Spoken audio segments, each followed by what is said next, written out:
La mesure est radicale. Forcer les non-vaccinés au confinement. L'Autriche s'apprête à le faire. Les gouverneurs des provinces et le gouvernement fédéral devraient donner le feu vert dimanche.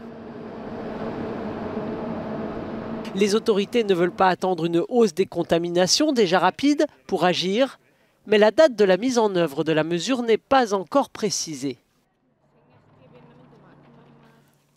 La majorité de la population qui a fait ce qu'il fallait, qui s'est protégée, nous devons la protéger maintenant. Je ne vois pas la majorité de la population s'enfermer par solidarité avec la minorité de ceux qui ne se sont pas protégés. Les États régionaux de Haute-Autriche et de Salzbourg ont déjà introduit ce confinement à partir de lundi. Ces deux provinces comptent actuellement le plus grand nombre de cas de Covid. En outre, la vaccination sera obligatoire pour le personnel de santé dans tout le pays. Nous avons ici une région où les personnes gravement malades doivent être prises en charge. Nous avons maintenant des clusters dans les services de cancérologie, où gisent des personnes immunodéprimées. Et je pense que c'est un impératif que le personnel de ces structures de soins dans les hôpitaux soit vacciné.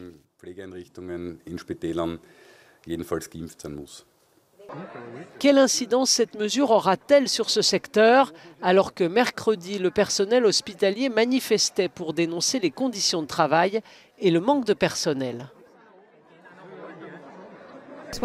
C'était un gros problème même avant le Covid, car il n'y avait pas assez de personnel dans le secteur de l'infirmerie.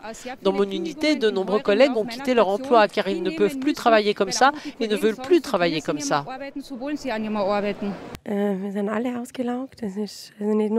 Nous sommes tous épuisés, pas seulement depuis le Covid, mais même avant. Nous sommes d'humeur résignée parce que nous sommes laissés seuls, mais il y a encore un petit espoir que nous recevions quand même de l'aide.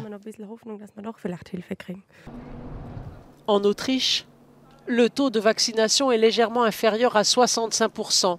C'est un peu moins que la moyenne européenne.